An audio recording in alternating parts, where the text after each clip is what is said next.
बिस्मिल्लाहिर्रहमानिर्रहीम। अस्सलाम वालेकुम। आज 17 अक्टूबर है और दिन है मंगल का। दो अहम चीज़ों पर बात करेंगे। कल का दिन बड़ा इंपॉर्टेंट है मलिक रियाज साहब के लिए, और वो जो हम कहते होते हैं ना कि नया कट्टा खुल गया है, तो कल दो नए कट्टे खुल सकते हैं बहरिया टाउन के केस में। उस पर बात करते हैं। और साथ पीडीएम सरकार का जो बदतरीन दौर था, जिसमें बदतरीन इंसानी हकूक़ की पामालियाँ हुई, पाकिस्तान के 74 साल दौर की बदतरीन ये हुकूमत थी। उस हुकूमत के हवाले से पहला जो फ़ैसला आया है वो चार्जशीट है, और उस पर भी बात करेंगे। पहले बहरिया टाउन पे चलें बात कर लेते हैं, पीडीएम पे बाद में आते हैं। बहरिया टाउन का मामला यह है कि बहरिया टाउन को ज़मीन दी, मलीर डेवलपमेंट अथॉरिटी की ज़मीन थी जो सिंध हुकूमत ने बहरिया टाउन को दी। 18,000 एकड़ ये ज़मीन थी, और ये औने पौने दामों दी गई, और इसमें ज़मीनों का तबादला किया गया। और इसमें जो ज़मीनों का तबादला किया गया वो ऐसी ज़मीनें थीं कि इनको मेन जगह पे जो मेन हाईवे है उस पर ज़मीन देकर, और इसके बदले में जो ज़मीनें ली गई बहरिया टाउन से, वो ज़मीनें ली गई को बलूचिस्तान के बॉर्डर पर मुख्तलिफ जगहों पर, जिनका कोई कंपैरिजन नहीं था जिन ज़मीनों का। और उसके बाद क्योंकि आपको पता ही है कि मलिक रियाज साहब का और आसिफ जरदारी का क्या ताल्लुक है, कई इनके बिजनेस इकट्ठे हैं। बिलावल हाउस मलिक रियाज साहब ने इनको बना कर दिया।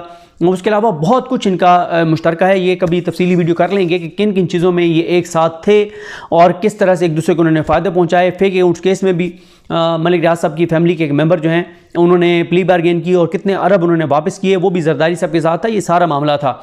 अब उसमें ये हुआ था कि अब इन्होंने ज़मीनें दी, मामला सुप्रीम कोर्ट में आया, तो सुप्रीम कोर्ट ने कहा कि ये बिल्कुल ये इलीगल था, ये ज़मीनों का तबादला, और जिस रेट पर दी गई ये नहीं दी जा सकती थी, ये सारी चीज़ें। और लेकिन सिंध हुकूमत उसको डिफेंड करती रही, और वो कहती रही कि जी हमने बिल्कुल ठीक दिया है, और जो बिल्कुल थोड़े से को पैसे लिए न होने के बराबर वो भी कहते ठीक थे, ज़मीनों का तबादला भी ठीक था, सब कुछ ओके था। लेकिन सुप्रीम कोर्ट ने कहा कि ये तो नहीं, ये गलत है। लेकिन मसला ये हो गया कि सैकड़ों अरब रुपए ओवरसीज़ पाकिस्तानियों के वहाँ पर इन्वेस्ट हो चुके थे, हज़ारों लोग वहाँ पर प्लाट ले चुके थे, वहाँ पे इतने ज़्यादा घर बन चुके थे, इतनी ज़्यादा तामीरात हो चुकी थी। सुप्रीम कोर्ट ने कहा कि अब ये हो सकता है, दो ही ऑप्शन है ना, या ये है कि हम इसको ख़त्म करके सारा कुछ और हम कहें कि ज़मीन दोबारा मलीर डेवलपमेंट अथॉरिटी को दे दी जाए, और मलीर डेवलपमेंट अथॉरिटी के अंदर क्या कैपेसिटी है कि वो इसको चला सके, नहीं है, और कुछ नहीं हो सकता। यही हो सकता है कि हम दोबारा एवेल्यूएट करवाएं और ज़मीन का रेट जो है वो हम इनसे प्रॉपर ले लें। फिर उसके ऊपर एक इम्प्लीमेंटेशन बेंच बना, और उस बेंच ने जो है वो जो कीमत तय की वो 460 अरब थी। मैं आज भी ये बात कहता हूँ कि वो फैसला दुरुस्त था, 460 अरब वाला। उसकी वजह यह है कि सैकड़ों नहीं हज़ारों लोगों की इन्वेस्टमेंट थी, ओवरसीज़ पाकिस्तानियों की इन्वेस्टमेंट थी, लोगों के घर बन चुके थे। अब सुप्रीम कोर्ट यही कर सकती थी, और 460 अरब बहुत बड़ी रकम है। कितनी बड़ी रकम है, मैं भी आपको, एक मलिक रियाज साहब ने नया एक कट्टा खोला है, उसकी वजह से दो कट्टे खुल सकते हैं। मलिक रियाज ने जो कंपैरिजन सुप्रीम कोर्ट के सामने रखा है, और बेंच कौन सा है, जस्टिस काजी फाइज ईसा, जस्टिस अतर मिनल्ला साहब, अमीनुद्दीन खान साहब मैटर नहीं करते। ये दो जज मैटर करते हैं। अमीनुद्दीन खान साहब तो बस ठीक ही हैं। ये दो जज मैटर करते हैं, एक काजी फाइज साहब, एक अतर मिनल्ला साहब। और उसमें उन्होंने काजी फाइज ईसा साहब के सामने एक चार्ट रख दिया है मलिक रियाज साहब ने। उन्होंने कहा है कि जहां पे मुझे ज़मीन दी गई है वहीं पर डीएचए को ज़मीन दी गई है, मुझे डीएचए से कम ज़मीन दी गई है, और मुझे 460 अरब लिया जा रहा है, और डीएचए से सिर्फ 2 अरब रुपए लिया गया है, और उनको जो छूट दी गई है वो भी उन्होंने सारी लिखी है। और साथ ही मलिक रियाज साहब ने तो हाथ खड़े कर दें कि मैं मजीद पैसे नहीं दे सकता, भाई मेरे साथ मुकम्मल इंसाफ करें, आर्टिकल 187 का इतलाक़ करें और मुकम्मल मेरे साथ इंसाफ करें। अब मामला यह है, एक उधर से सिंध हुकूमत कहती है कि 460 अरब में जितने पैसे जमा हुए वो हमें दें। ये वही सिंध हुकूमत है जिन्होंने पहले मलिक रियाज साहब को फेवर दी, क्योंकि जरदारी साहब के तल्लुकात थे। उसी तरह से जैसे ओमनी ग्रुप के साथ जो कुछ होता रहा, नवाज़शात होती रही। अब ये मामला कल काजी फैसल साहब के सामने जब आएगा, एक तो इसमें यह हो सकता है कि एक पहले मामला पेंडिंग है, वो मुझे नहीं पता किस स्टेज पर है, कि बहरिया टाउन बहरिया का नाम इस्तेमाल ही नहीं कर सकता। दूसरा मामला है कि बहरिया टाउन के इश्तहार टीवी चैनल पर नहीं चल सकते। ये भी एक अदालती फैसला था, पता नहीं वो कहाँ चला गया। आजकल सबसे ज़्यादा आपको पता है बहरिया टाउन के इश्तहार चलते हैं। फिर बहरिया टाउन के खिलाफ कहीं पे प्रोटेस्ट होता है तो वहाँ पे गिरफ्तारियाँ होती हैं। पूरी हमारी जो इंतज़ामिया हुकूमतें हैं वो मलिक रियाज साहब की जेब में, और वो जो है वो मलिक रियाज साहब को फैसिलिटेट करते हैं। कोई जो मर्जी बहरिया टाउन किसी के साथ अगर ज़्यादती भी कर दे, किसी का कोई पुरसाने हाल नहीं होता, कोई कहीं से। आप तो खैर तकरीबन हाउस सोसाइटीज़ के साथ यही है, क्योंकि जितनी भी हाउस सोसाइटीज़ हैं वो उनका किसी न किसी ताकतवर ग्रोह के साथ ताल्लुक है, किसी हुकूमत के साथ है, किसी सियासी जमात के साथ है। अब भी मियां नवाज शरीफ की वापसी पर सबसे ज़्यादा पैसा जो लगा रहे हैं वो प्रॉपर्टी टाइकून्स लगा रहे हैं। ज़ाहिर है वो ऐसा तो नहीं लगा रहे, वो कोई जहाज समझ के तो नहीं लगा रहे ना भाई। या वो इसलिए तो नहीं लगा रहे, वो जो कहा गया है कि जी जन्नत का टिकट मिलेगा उसको जो वहाँ पर जाएगा, तो ये इसलिए लगा रहे हैं कि इन्हें पता है कि ये पैसा लगाएंगे फिर उससे 10 गुना ज़्यादा कमाएंगे। चोर डाकू और लुटेरे खुद भी खाएंगे, इनको भी खिलाएंगे, जो आगे 2 नंबर हाउस सोसाइटियों वाले जो है इनके ऊपर इन्वेस्ट कर रहे हैं और साथ उनको जहाज़ के टिकट करवा के दे रहे हैं और वहाँ पर शौक में हो रही हैं और दुबई में और ये सारी चीज़ें। अब इस सारी सूरत हाल में देखना यही है कि कल काजी फैसल, अब 2 चीज़ें क्या हो सकती हैं। एक तो जो उन्होंने DHA का कंपैरिजन दिया है वो बहुत इंपॉर्टेंट है। उसमें मलिक रियाज साहब ने अपनी दरख्वास्त में जो कंपैरिजन लगाया है उसके मुताबिक DHA को दी गई है 19,640 एकड़ ज़मीन। किसने दी? सिंध सरकार ने, पीपल्स पार्टी हुकूमत ने। और फिर ऐसा तो नहीं बिलावल साहब एक्सपेक्ट करते कि उनको वज़ीर आज़म बनाना चाहिए। उधर बैरिटन ने बैरिटन को कितनी दी? 16,896 एकड़। यार अंदाज़ा लगाए हैं, DHA के लिए भी ज़मीन है इनके पास, सरकारी ज़मीन देने के लिए मलिक रियाज के लिए भी है। और टोटल बैरिटन से कितने पैसे लिए? सुप्रीम कोर्ट ने तय किए 4 अरब 60 करोड़, सॉरी 460 अरब, 460 अरब जो है वो तय किए सुप्रीम कोर्ट ने। और जो DHA से लिए गए वो तकरीबन है जनाब 1 अरब 96 करोड़ 40 लाख 62,500, 2 अरब से भी कम पैसे जो है वो 19,640 एकड़ के DHA से लिए गए हैं मलिक रियाज साहब के मुताबिक। और मलिक रियाज साहब ने कहा है कि जी 1 लाख रुपए फी एकड़ ज़मीन दी गई है किसको? DHA को, जबकि हमसे लिया जा रहा है 2 करोड़ 72 लाख, यानी तकरीबन को 3.25 करोड़ फी एकड़ लिया जा रहा है। तो वो कहते हैं कहाँ 1 लाख, कहाँ 3.25 करोड़। और साथ मलिक रियाज कहते हैं कि जनाब इनसे उन्होंने बताया कि DHA से क्या क्या चीज़ें नहीं ले रही सरकार, वो भी उन्होंने सारा चार्ट बना के दिया है। उसमें उन्होंने बताया है कि जो कैपिटल वैल्यू टैक्स है 11,640 एकड़ पर उसका इस्तिस्ना दे दिया गया है, वो माफ़ कर दिया गया है। और कैपिटल वैल्यू टैक्स जो है वो 8,000 एकड़ पर उसको डेफर कर दिया गया है। और भी उन्होंने चीज़ें लिखी हुई कि क्या क्या वो सारी चीज़ें इनको DHA को दी गई हैं। अब DHA का मामला भी सुप्रीम कोर्ट टेकअप कर सकती है, क्योंकि पहले ही जो एक केस था बैरिटन के हवाले से, उसमें इजाज़ अफजल साहब ने जब मामला भेजा था तो चीफ जस्टिस को भेजा था कि DHA की भी कुछ चीज़ें हमारे सामने आई हैं, तो चीफ जस्टिस 100 मोटर लें, लेकिन नहीं लिया गया था। दूसरा, अब एक तो मैंने आपको बताया कि बैरिटन के नाम के हवाले से मामला है, इनके इश्तिहारात के हवाले से मामला है, इनके टैक्सेस के हवाले से मामला है, ज़मीनों पे कब्जे के हवाले से मामला है, कहीं भी मामला लेकर जा सकते हैं काजी फाइज ईसा साहब। और साथ ही इसमें ये जो 460 अरब वाला है इस पर वो क्या करते हैं। फिर इसी में 190 मिलियन पाउंड जो आए थे इमरान खान के दौर में, जो इल्ज़ाम लगता है कि इमरान खान ने फेवर दी, जिस पे एक केस बना दिया गया अलकादर ट्रस्ट, वो मामला भी टेकअप हो सकता है। बैरिटन के लिए बुरी खबरें भी आ सकती हैं, कुछ भी हो सकता है। कल का दिन बहरहाल देखने वाला होगा। काजी साहब का मौक़िफ़ बैरिटन और सोसाइटीज़ के हवाले से बहरहाल बहुत ज़्यादा सख्त रहा है, और अतर मिनल्ला साहब का भी बहुत सख्त इन हाउस सोसाइटीज़ के हवाले से मौक़िफ़ रहा है। खैर, इस पर तो अब हम कल देखेंगे। अब आ जाएं जनाब, जो मामला है इनका PDM सरकार के मुंह पर कालक। अच्छा, ये मैं आपको बता दूं, मैं लफ्ज़ सख्त यूज़ करना चाहता था। मैंने तो लिखा था कि इनके मुंह पे लानत जो है वो हमारे तारीख़ में रहेगी। तो हमारे दोस्त हैं असद चौधरी साहब, उन्होंने इसको चेंज करवा दिया और उन्होंने कहा जी इसको, फिर वो मैंने आज वो काम किया जो मियाँ नवाज शरीफ साहब ने एक बार एहतसाब अदालत में किया था। मैंने ये सनकवी साहब को भी वाक़या सुनाया, शायद उन्होंने अपनी वीडियो में सुनाया हो। मियाँ साहब जब ट्रायल कोर्ट में आते थे, जब मियाँ साहब का ट्रायल चल रहा था इवन फील्ड और अजीज़िया का, तो मियाँ साहब आते थे तो जो गैर रस्मी गुफ्तगू होती थी, ब्रेक होती थी, जज साहब उठ के जाते थे, गैर रस्मी गुफ्तगू होती थी, तो मियाँ साहब अपनी बेस कोर्ट से एक पर्ची निकालते थे, उसके ऊपर पॉइंट लिखे हुए होते थे। और मियाँ साहब कमरा अदालत में सहाफ़ियों से, जो 14-15 सहाफ़ी टोटल होते थे, तो जो गैर रस्मी गुफ्तगू करते थे वो भी लिख के लाए हुए होते थे। उसके अलावा मियाँ साहब से आप कोई सवाल कर लेते थे तो मियाँ साहब जो है उसका जवाब नहीं देते थे, बस चुप करके बैठे रहते थे, इधर उधर देखते रहते थे। कहीं वो कोई अपना कोई करीबी सहाफ़ी सवाल करता था, थोड़ी सी मुस्कुरा देते थे, या मतलब बस इससे ज़्यादा नहीं। तो मियाँ साहब से एक बार सवाल हो गया, कोई बहुत बड़ा, कोई इमरान खान के हवाले से, कोई इमरान खान ने को बात की थी, कोई चीज़ उस दिन की कोई बड़ी खबर थी, तो सवाल कर लिया। तो मियाँ साहब ने कहा, मियाँ साहब से सवाल, मियाँ साहब ने आगे से सवाल किया, आप बताएं इसका क्या जवाब होना चाहिए। तो एक ने कहा मियाँ साहब इसका ये जवाब होना चाहिए, मियाँ साहब ने कहा नहीं। दूसरे ने कहा ये होना चाहिए, मियाँ साहब ने कहा नहीं। तीसरे ने कहा ये होना चाहिए, मियाँ साहब ने कहा नहीं। चौथे ने कहा मियाँ साहब इसका जवाब ये होना चाहिए। मियाँ साहब कहते हैं हाँ, ये जो जवाब है ना, ये मेरी तरफ से लिख लो। और वो जवाब ये था कि इमरान खान चाय की प्याली में तूफ़ान बर्पा करने की कोशिश कर रहे हैं। तो मैंने भी फिर असद चौधरी साहब को कहा कि आप बता दें। फिर ज़मीर साहब ने कोई लफ्ज़ बताया, मैंने कहा ये नहीं हो सकता। फिर फैज़ान साहब ने कहा कि जी, फैज़ान अशरफ साहब ने कि इसको लानत को कालक से तब्दील कर दें, तो मैंने कहा चलें आपकी बात मान लेते हैं। अब है, मैं समझते इसको लानत ही हूँ, लेकिन चलें आप का रांझा राज़ी करने के लिए इसको लफ्ज़ कालक कर देते हैं, क्योंकि लानत वो कहते हैं ज़रा जो है वो बड़ा लफ्ज़ है, सख्त लफ्ज़ है। खैर, ये मामला है कि आपको पता ही है कि बदतरीन इंसानी की पामाली हुई इनके दौर में, जिस तरह से गिरफ्तारियाँ हुई, जो जुल्म जबर तशद्दुद हुआ, और ये तारीख़ में हमेशा ये फ़ैसले रहेंगे, ये हमेशा रहेंगे। अब ये जितनी मर्जी जान छुड़वाएं, लेकिन ये सब कुछ इन पीडीएम सरकार का था, क्योंकि इन्होंने कहा था कि हमें बस चोरी डकैती और लूट मार करने दो, हमारी पिछली डकैती लूट मार माफ़ करवा दो, हमें एनआरओ दे दो, हमारे मुजरमों को बरी करवा दो, हमारे इश्तिहारियों को पाकिस्तान वापस आने दो, अदालतें मैनेज कर दो, जज मैनेज कर दो, बाकी जो करना है मुल्क के अंदर करें, हम पूरी सहूलतकारी करेंगे, हम हर तरह से हाजिर हैं।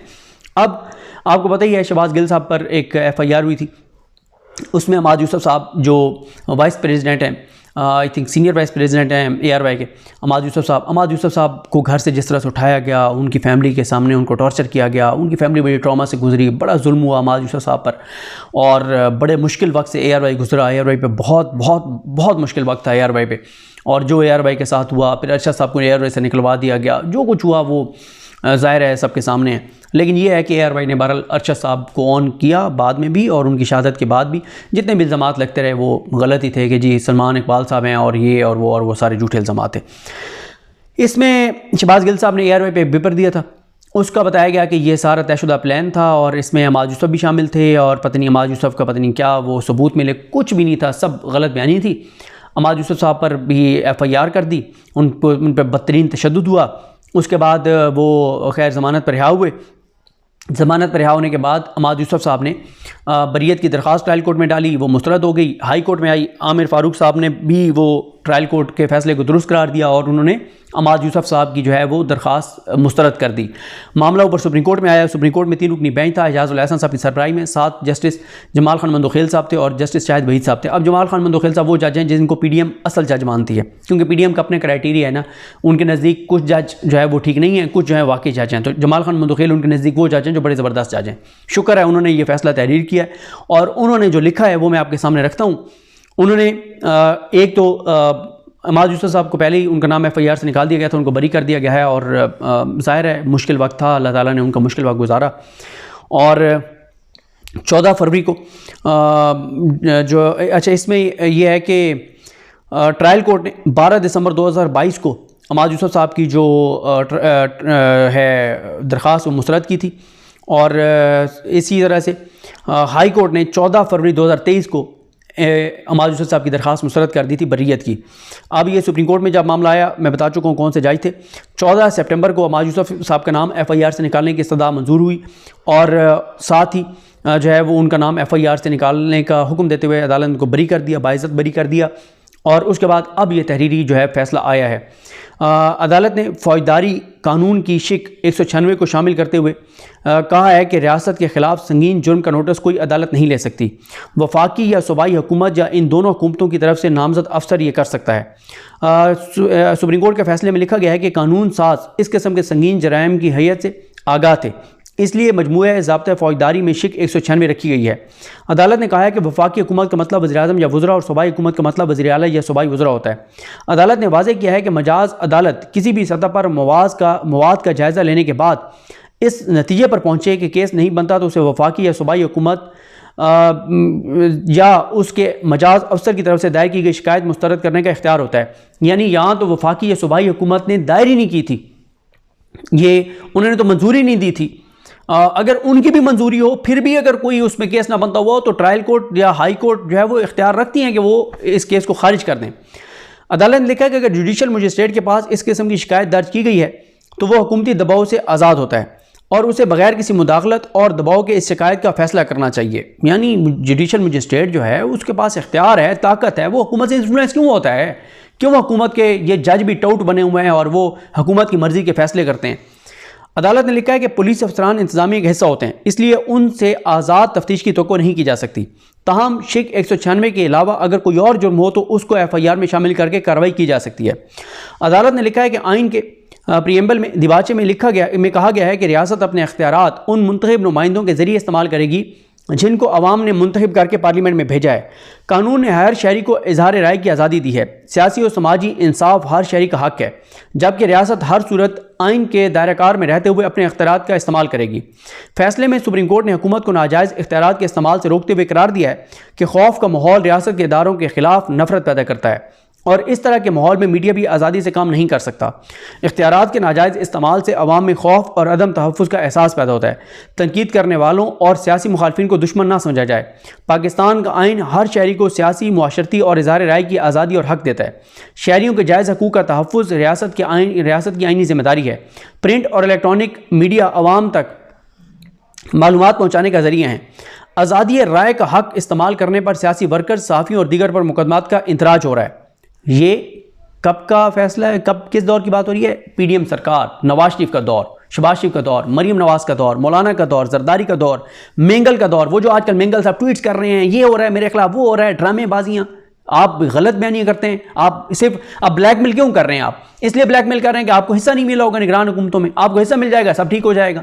जब आप इक़्तिदार में मजे कर रहे थे मेंगल साहब, अचकज़ई साहब, आप सारे तो बदतरीन इंसानी हकूक़ की पामाली हुई, उस वक्त आपको याद नहीं आया। अब आप बड़े तड़प रहे हैं, अब आपको बड़ी तकलीफ हो रही है, अब आप कह रहे हैं आपके साथ बड़ा जुल्म हो रहा है। आपके साथ तो वही कुछ नहीं है जो कुछ इस मुल्क के अंदर हुआ है 16 माह के अंदर आपकी दौरे हुकूमत में। उस वक्त आपको वजारतें थी, मुफ्त के पेट्रोल था, डीजल था, गाड़ियां थी, बंगले थे, सब ठीक चल रहा था मुल्क के अंदर। अब आपको तकलीफ और दर्द शुरू हो गए, आपके पेट में मरोड़ उठने शुरू हो गए और आपके हामी एंकर्स भी आपको लेके और ट्वीटें कर रहे हैं और प्रोग्राम कर रहे हैं और वीलॉग्स कर रहे हैं। अब आपको बड़ी इंसानी हकूक़ की पामालियां याद आ गई हैं। अपने दौर में आपने जो जुल्म किए वो आप सारे भूल गए। आप लोग झूठ बोलते हैं, गलत बयानी करते हैं। आप लोग बलोचिस्तान के जो लापता अफराद हैं उनको इस्तेमाल करते हैं अपने ज़ाती मफादात के लिए। ये बात पूरा पाकिस्तान अब समझ चुका है, इसलिए आपकी इन उसमें कोई नहीं आएगा जो आप ड्रामेबाजियाँ कर रहे हैं। उसके बाद अदालत ने लिखा है कि यह यकीन करना मुश्किल है कि अवामी नुमाइंदे, सहाफ़ी, सियासी वर्कर्स रियासत मुखालिफ सरगर्मियों में मुलविस हैं। हुकूमत की ऐसी कार्रवाइयाँ आइनी मैंडेट की खिलाफ वर्जी हैं। उसके बाद अमाद यूसुफ साहब के हवाले से जो इख्तियारात का गलत इस्तेमाल हुआ है, सुप्रीम कोर्ट ने ये डिक्लेयर कर दिया कि जो इख्तियारात हैं वो गलत तौर पर इस्तेमाल किए गए, इसलिए उनका नाम FIR से निकालने का जो है वो हुक्म दिया गया है। सुप्रीम कोर्ट ने अपने फैसले में करार दिया कि शहरियों के खिलाफ बेबुनियाद कार्रवाइयों से परहेज़ किया जाए। पाकिस्तान का आइन हर शहरी को सियासी, मुआशरती और राय की आज़ादी का हक देता है। शहरियों के जायज़ हकूक़ का तहफ़्फ़ुज़ रियासत की आइनी ज़िम्मेदारी है। प्रिंट और इलेक्ट्रॉनिक मीडिया आवाम तक मालूमात पहुँचाने का ज़रिया है। और ये भी सुप्रीम कोर्ट ने कहा है कि ये यकीन करना मुश्किल है कि अवामी नुमाइंदे, सहाफ़ी और सियासी वर्कर्स रियासत मुखालिफ सरगर्मी में मुलविस हो सकते हैं। पाकिस्तान के आइन में दिए गए मैंडेट की खिलाफवर्जी ना की जाए। फैसले में कहा गया है कि अमाद यूसुफ का बराह रास्त केस से कोई तल्लुक़ नहीं है। अमाद यूसुफ को एक सप्लीमेंट्री FIR के ज़रिए इस केस में शामिल किया गया। उनके खिलाफ महज शवाहिद ओ मुसवदा है, उनके खिलाफ शवाहिद वो मुसवदा है जो प्रोग्राम के हवाले से था। ताहम इस अदालत से पहले ही दोनों फोरम यानी ट्रायल कोर्ट और हाई कोर्ट अपने इख्तियारात को समझने में नाकाम रहे और उन्होंने इस केस के हवाले से आइन और कानून में दिए गए पहलुओं को नज़रअंदाज किया और दरख्वास्त गुजार के हक के तहफ़्फ़ुज़ के लिए हासिल अपने इख्तियारात का इस्तेमाल करने में नाकाम रहे। ये हाई कोर्ट के बारे में लिख दिया है जमाल खान मंदोखेल साहब ने आमिर फारूक साहब के बारे में। खौफ का माहौल रियासत के इदारों के खिलाफ नफरत पैदा करता है और इस तरह के माहौल में मीडिया आज़ादी से काम नहीं कर सकता। इख्तियारात के नाजायज़ इस्तेमाल से अवाम में खौफ और अदम तहफ़्फ़ुज़ का एहसास पैदा होता है। तनकीद करने वालों और सियासी मुखालफिन को दुश्मन ना समझा जाए। पाकिस्तान का आइन हर शहरी को सियासी, मुआशरती और इज़हार राय की आज़ादी का हक देता है। शहरियों के जायज़ हकूक़ का तहफ़्फ़ुज़ रियासत की आइनी ज़िम्मेदारी है। प्रिंट और इलेक्ट्रॉनिक मीडिया मतलब इस बेस पर आप नहीं कि अगर वो को मालूमात फराहम कर रहे हैं तो आप उनके खिलाफ जो है वो कार्रवाई शुरू कर दें। उसके बाद वो कहते हैं कि वो पहले ही मैं बता चुका हूँ कि आज़ादी इज़हार राय का हक इस्तेमाल करने पर सियासी वर्कर, सहाफ़ी और दीगर पर मुकदमात का इंतराज हो रहा है और ये आइनी मैंडेट की खिलाफवर्जी है और इस तरह की कार्रवाइयों से जो है वो इज्तनाब किया जाए। और ये सारी चीज़ें लिख के और अदालत ने बरी कर दिया और इस तरह से जो आगे भी इसमें हैं, लेकिन इंपॉर्टेंट बहरहाल पॉइंट्स ये थे जो मैंने आपके सामने रख दिए। बहरहाल ये चार्जशीट है पीडीएम सरकार के ख़िलाफ़। इनके मुंह पर एक कालक है जो तारीख़ में हमेशा रहेगी कि इनका कौन सा मकरूह किरदार था, कौन सा इनका चेहरा था, कितने ये बदयानत, चोर, डाकू और लुटेरे थे कि अपनी ज़ात और मफाद की खातिर इन्होंने पाकिस्तान के अंदर बदतरीन इंसानी हकूक़ की पामालियाँ होने दी और उसमें ये सहूलतकार बने। मुझे अपने दुआ में याद रखें। अल्लाह की हम सब कामिल नासर हो। अल्लाह हाफ़िज़।